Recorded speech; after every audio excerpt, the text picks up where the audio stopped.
Dari kelas 10 dulu, Amanda Selina Gitalia Nabil, Anggun Asrina, Anissa Aulia, Arisa Husna,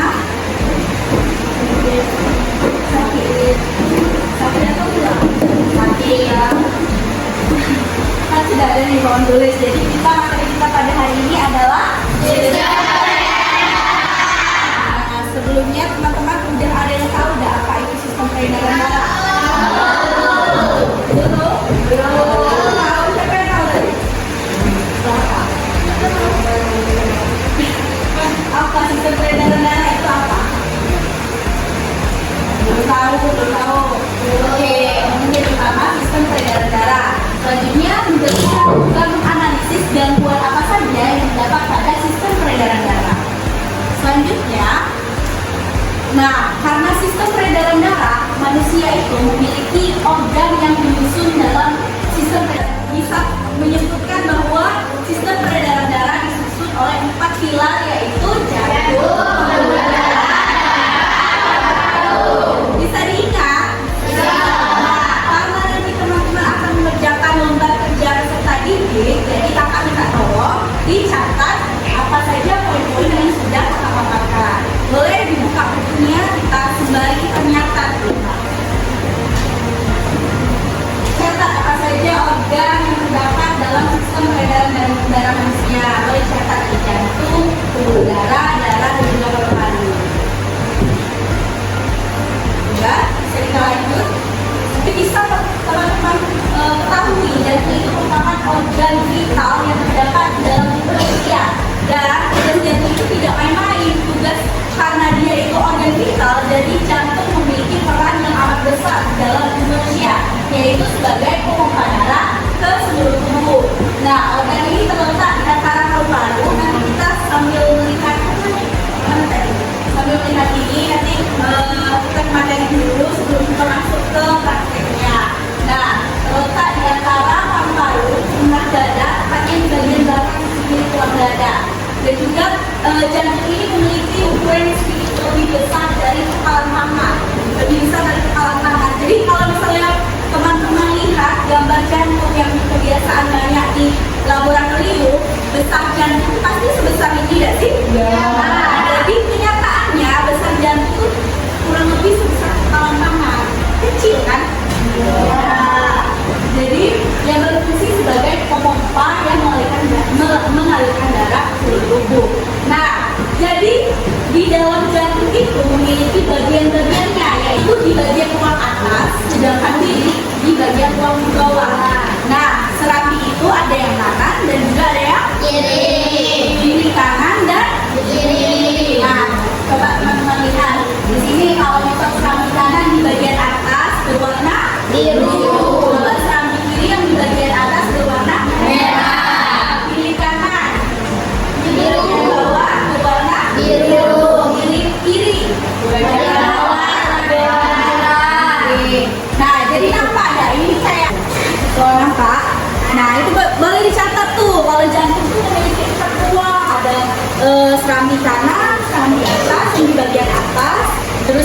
kanan dan juga milik kiri di bagian bawah. Oke, kita lanjut. Tadi kan jantung sudah, berarti ke pembuluh darah. Nah, ada tahu nggak pembuluh darah itu apa? Pembuluh darah adalah seluruh tubuh membawa darah ke seluruh darah. Nah, sedangkan pembuluh darah ini darah ke seluruh tubuh. Kalau jantung itu tadi kan berfungsi untuk memompa darah kan. Nah, kalau pembuluh darah ini saluran atau tabung yang membawa darah kita ke seluruh tubuh, berarti lebih masuk lagi. Nah, kalau jantung itu alatnya. Nah, kalau misal pembuluh darah ini yang menghantarkannya gitu. Nah, kalau misal kita mau pergi nih, pergi ke misalnya Krakau Puri, kendaraan kita itulah sebagai tempat darah, itulah salurannya, itulah motornya gitu lah, ibarat kayak gitu. Nah, kalau jantung itu tadi terbagi menjadi 4 ruang. Kalau pembuluh darah ini dibagi menjadi ada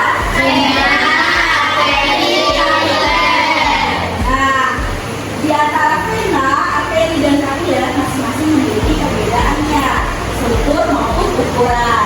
Selanjutnya, nah kan tadi ada arteri, kapiler, vena. Nah di sini kita sedikit menjelaskan arteri itu apa. Nah arteri ini memiliki dinding yang paling tebal. Coba teman-teman lihat cetakan yang ditebalkan ini. Inilah bisa dibilang kesimpulan dari apa sih perbedaan arteri, kapiler, dan vena. Kalau arteri memiliki dinding paling tebal, kalau kapiler dinding paling tipis, kalau vena tidak terlalu pasti. Nah itu tuh bisa dijadikan perbedaan. Kalau misalnya struktur penyusun atau jenis-jenis dari pembuluh darah itu ada 3, vena, arteri, kapiler. Kalau arteri ini dindingnya paling tipis, paling tebal. Kalau kapiler paling tipis, sedangkan yang vena tidak terlalu elastis. Selanjutnya, nah masing-masing dari jenis pembuluh darah tadi memiliki keunikan dalam sistem peredaran darah. Kalau arteri ini membawa darah dari jantung, darah nih langsung ke jantung. Selanjutnya kapiler membantu pertukaran zat di antara darah dan jaringan. Beda kan? Dia itu satu kesatuan, tapi beda fungsi, beda kerja. Nah, selanjutnya membawa darah kembali ke jantung. Nah, tadi arteri membawa darah dari jantung. Selanjutnya tadi kapiler yang membuat pertukaran zat dari antara darah dan jaringan. Selanjutnya nanti darah itu dikembalikan ke jantung. Sampai sini paham? Sudah tulis? Nah, coba tulis dulu. Kalau arteri tadi fungsinya tuh dia kerjanya membawa darah dari jantung. Kalau kapiler membantu pertukaran zat di antara darah dan jaringannya. Lalu selanjutnya nanti vena membawa darah kembali lagi ke jantung.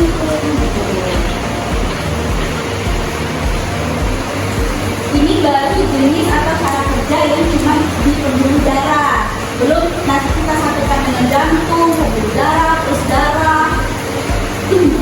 Jantung sudah, pembuluh darah sudah. Selanjutnya darah. Nah, darah ini komponen yang paling penting dari sistem peredaran darah. Namanya saja sistem peredaran darah, pasti membutuhkan darah. Oke, jadi darah memiliki fungsi sebagai pembawa nutrisi, oksigen, hormon, antibodi, serta berbagai zat lainnya dari ke seluruh tubuh. Nah, jadi darah ini memiliki 4 komponen utama sel darah, yaitu sel darah merah, sel darah putih, protein darah, dan plasma. Oke, apa tadi? Sel darah merah, sel darah putih, protein darah, dan plasma. Nah, itu diingat, itu komponen utama pengisi darah. Ada sel darah merah, sel darah putih. Jadi teman-teman tuh nggak tahu cuma darah itu warna merah, enggak. Itu yang kita lihat ya darah itu warna merah, tapi banyak komponen sel darahnya putih, protein darah, plasma. Oke, ini kita anggap tabung darah kan, isinya ada darah. Nah, 4 komponen utama dalam darah itu ada sel darah merah. Inilah Kayak gini sel darah merah. Kalau misalnya kita lihat di mikroskop, ibaratnya gitu, bentuk sel darah merah ini yang membawa oksigen, nutrisi, dan partikel sisa. Selanjutnya ada sel darah putih. Nah, bentukan sel darah putih itu kayak gini, bukan berwarna putih. Jangan mentah-mentah kalau di sini warnanya merah, sel darah merah enggak, sel darah putih putih enggak. Ini ya, bentuk sel darah putih itu kan ada warna merahnya. Tapi dia itu punya lapisan. Nah, makanya disebut sel darah putih. Selanjutnya ada peti darah. Nah, yang dibutuhkan tubuh untuk membantu proses pembuangan darah.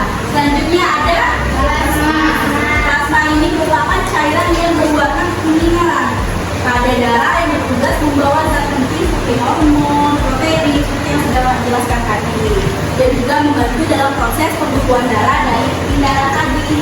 Nah, karena mereka itu komponen, berarti satu kesatuan, sama-sama penting. Kalau tidak ada salah satu dari itu, misal orang kekurangan sel darah putih, maka kita akan sakit. Kita akan mudah terserang penyakit. Itulah. Udah sampai sini paham? Oke.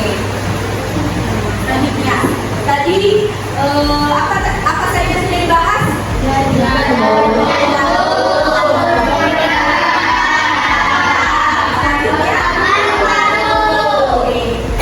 Paru-paru itu apa sih? Nah, paru-paru itu merupakan organ respirasi yang menurunkan oksigen dari udara dari karbon dioksida atau karbon dioksida dari darah. Nah, fungsi paru-paru ini sebagai dari sistem peredaran darah yaitu sebagai pertukaran gas, menyaring darah, menampung darah, dan juga sesuai dengan kondisi tubuh, paru-paru ini dapat menampung misalnya saat melakukan aktivitas fisik yang berat. Boleh dicatat fungsi dari paru-paru, pertukaran gas, menyaring materi yang sudah kakak sampaikan. Untuk menambah wawasan kita lihat video pembelajaran yang akan kakak tampilkan. Boleh teman-teman kita fokus dulu ke video pembelajaran.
Dari kanan kiri, terus apa lagi tadi?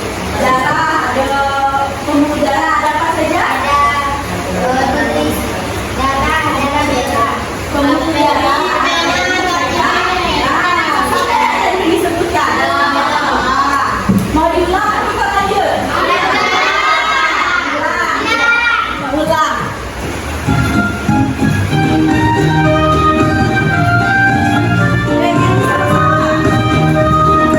Sistem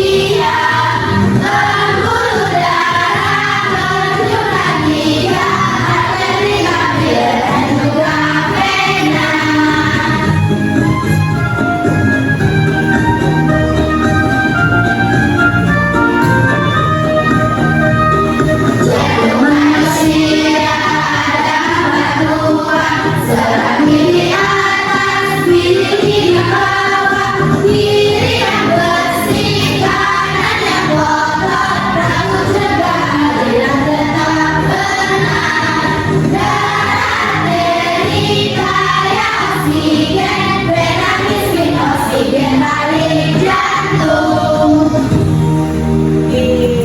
Paham? Oke, kita ke video selanjutnya. Kalau teman-teman selamat datang di channel Manusia PD. Ya. Dengan adanya peredaran darah, maka oksigen dan sari-sari makanan bisa diterima oleh semua organ tubuh. Maka kita harus memahami tentang sistem peredaran darah agar kita bisa menjaganya. Nah, sebelum kita membahas tentang sistem peredaran darah manusia, mari kita mengenal organ peredaran darah tersebut. Organ peredaran darah yang pertama adalah jantung, yang kedua pembuluh darah, dan yang ketiga adalah darah.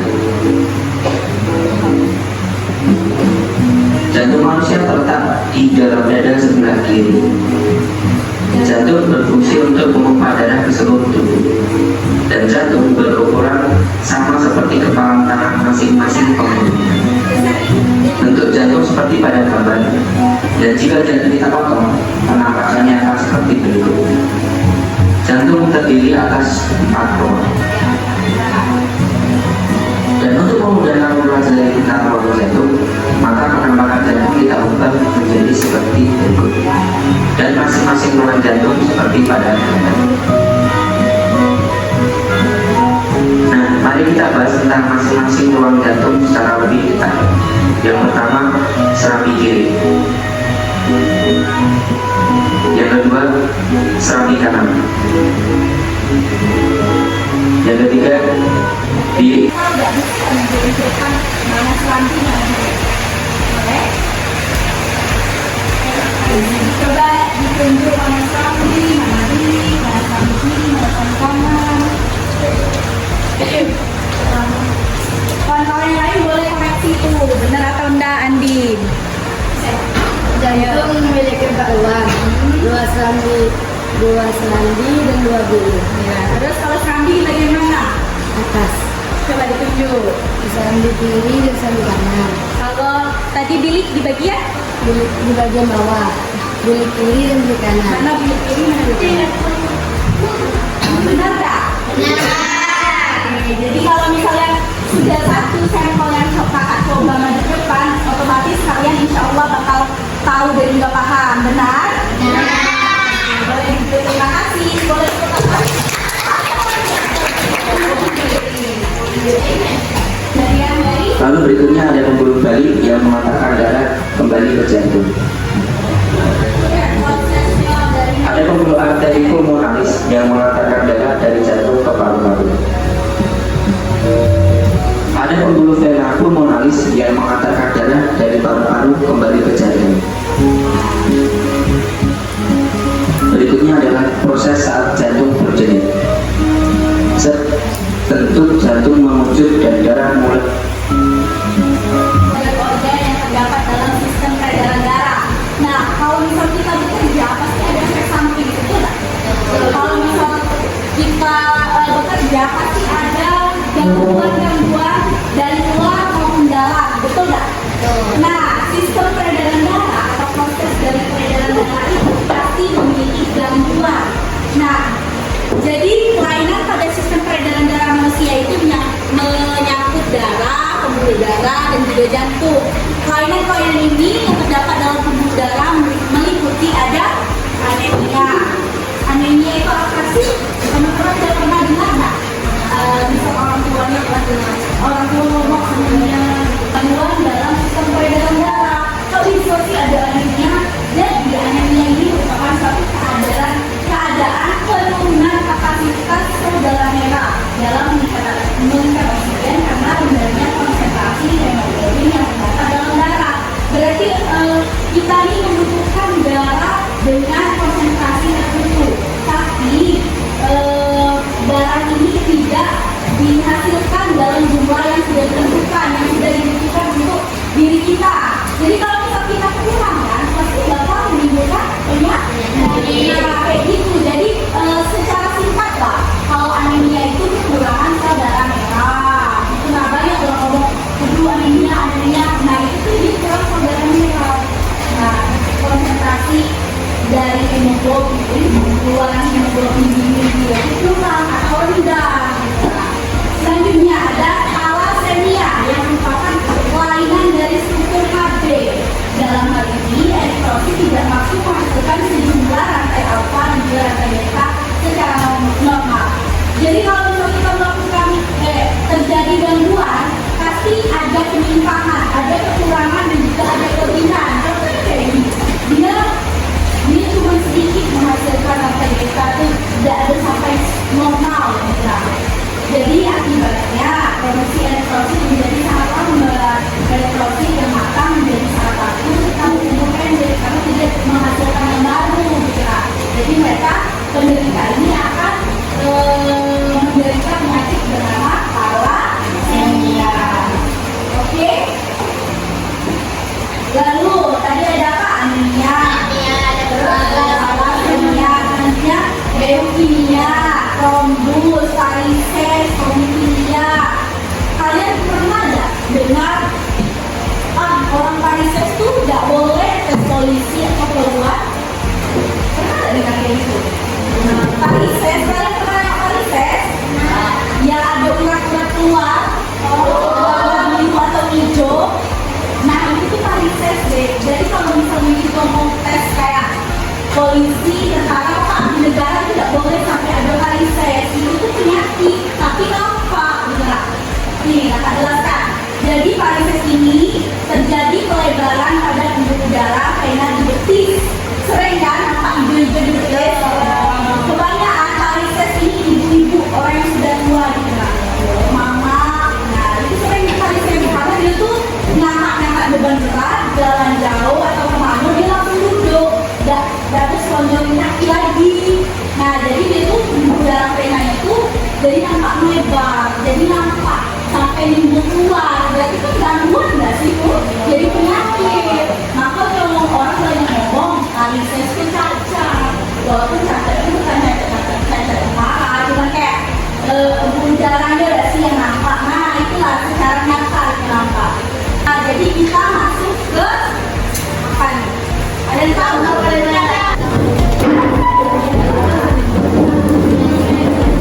yang nampak ini apa nih?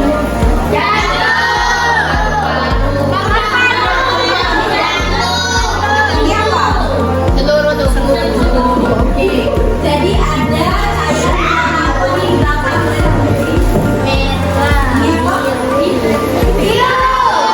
Yang tahu enggak? Merah. Oke. Jadi berarti yang cairan merah dalamnya di sini, cairan biru dalamnya di sini.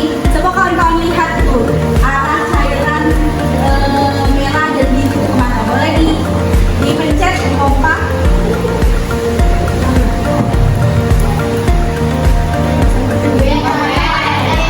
Nah, dari kesimpulan ini kalian ada lihat nggak kalau misalnya peredaran darah itu tidak akan terbuang, berarti dia terpompa dan akan kembali lagi ke jantung. Nah, mereka akan kembali lagi ke jantung, dari jantung kembali lagi ke jantung. Kayak yang tadi yang saya jelaskan.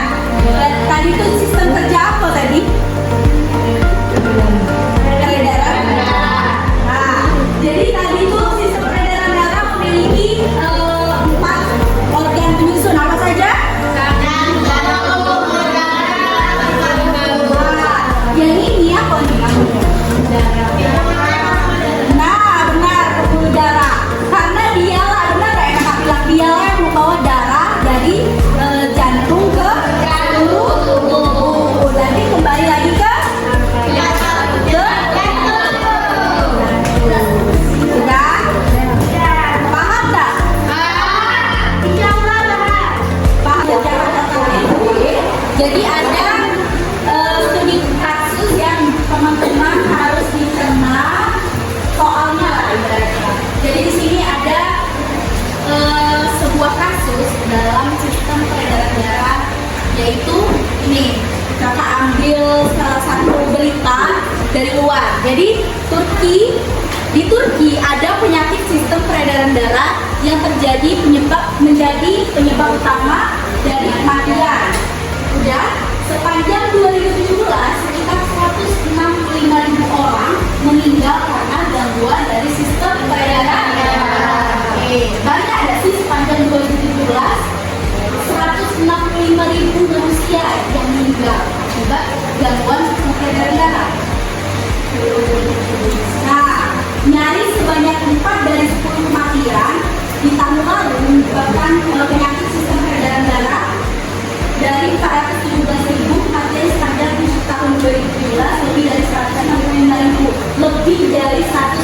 55.000 orang yang meninggal karena gangguan sistem peredaran darah. Nah, Start ini nama orang yang menderita gangguan darah yang menunjukkan bahwa penyakit kanker berada di urutan kedua dengan 19,6%, sementara penyakit sistem pernafasan dengan 12%. 19,6% sudah di atas rata-rata yang menyebabkan orang meninggal. Penyebabnya apa? Gangguan peredaran darah. Oke. Nah, kematian ini karena gangguan sistem peredaran darah disebabkan oleh penyakit jantung dengan 39,7% dan penyakit cerebrovaskular dengan 22,9%. Jadi kelompok usia dalam penyakit ini paling banyak diderita oleh usia 75 tahun sampai 84 sebanyak 55.824 orang. Dari usia 7 KPD atau lembar kerja peserta didik. Jadi teman-teman tuh boleh dibentuk menjadi 4 kelompok. Kita hitung ya. Dari 1, 2, 3, 4, 4. Oke. Boleh mulai.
Terus tadi ada pengerjaan LKPD untuk penguatan kalian dalam memahami materi. Selanjutnya tadi sudah dilihatkan apa? Alat peraga dari sistem peraga. Kira-kira sudah menambah pengetahuan kalian atau pemahaman kalian enggak? Tentang sistem peraga. Mau nanya lagi nih, apa saja sih organ fungsi sistem peredaran darah?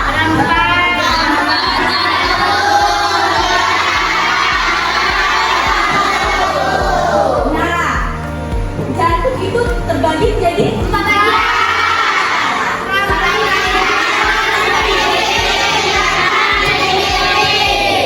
Bilik terdapat di bagian di atas. Nah, pembuluh darah terbagi menjadi 3.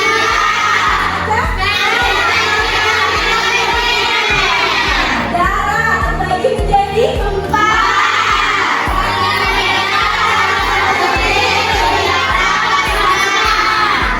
Terus yang lagi apa tadi? Paru-paru itu apa?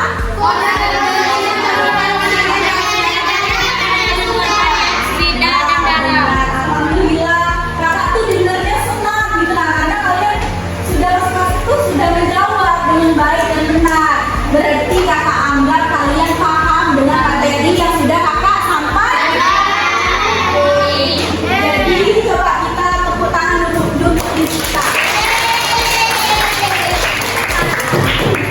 Kira-kira boleh ya kakak minta satu orang perwakilan untuk mengambil kesimpulan dari pembelajaran kita. Tadi tuh bisa tuh diambil kesimpulan dari yang sudah kalian bilang. Boleh satu orang? Boleh tepuk tangan dulu. Coba jadi kasih kesimpulan dari pembelajaran kita pada hari ini. Assalamualaikum warahmatullahi wabarakatuh. Jadi hari ini kita telah mempelajari sistem peredaran darah. Tadi kita tahu belajar ada bermacam. Apa be?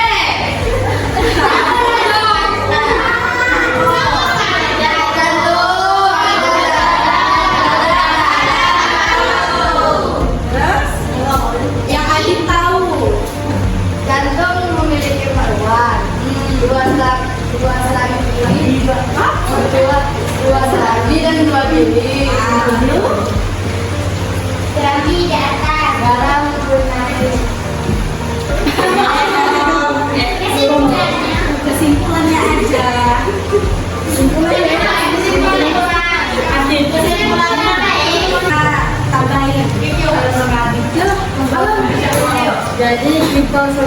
Jadi kita mempelajari sistem peredaran darah. Jadi sistem peredaran darah itu penting dan bagi kita sebagai kita.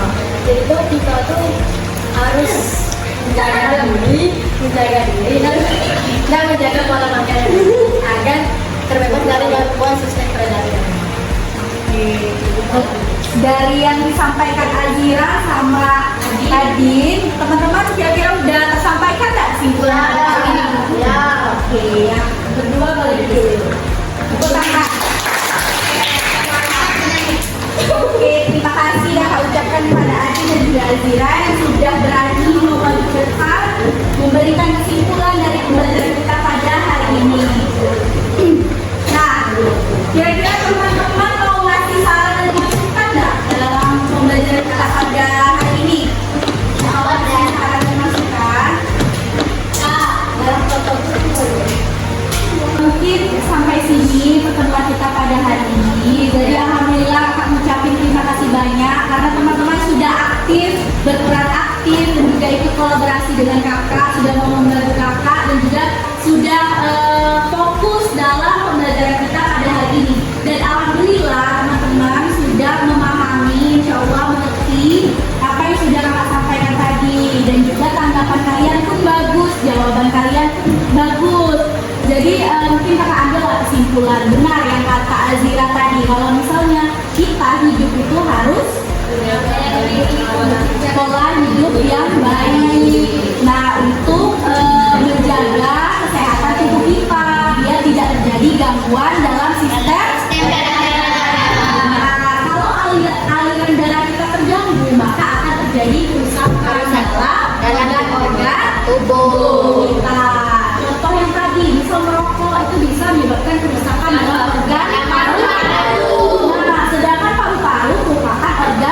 disusun dari sistem darah. Kalau salah satu terganggu dari 4 komponen itu, maka kita akan terserang penyakit. Penting kan untuk kita menjaga pola hidup? Nah, oke, alhamdulillah sudah sampai di akhir pertemuan. Kakak banyak terima kasih dan mohon maaf atas segala kekurangan yang sudah kakak sampaikan. Misal ada kekurangan yang juga dari untuk kakak-kakak, kakak ucapkan mohon maaf dan terima kasih atas teman-teman yang sudah mau stay sampai akhir di jam pelajaran terakhir. Kakak ucapkan terima kasih banyak. Oke, mungkin sampai situ lah yang dapat kakak sampaikan. Boleh ketua kelas kita tutup dulu dengan doa.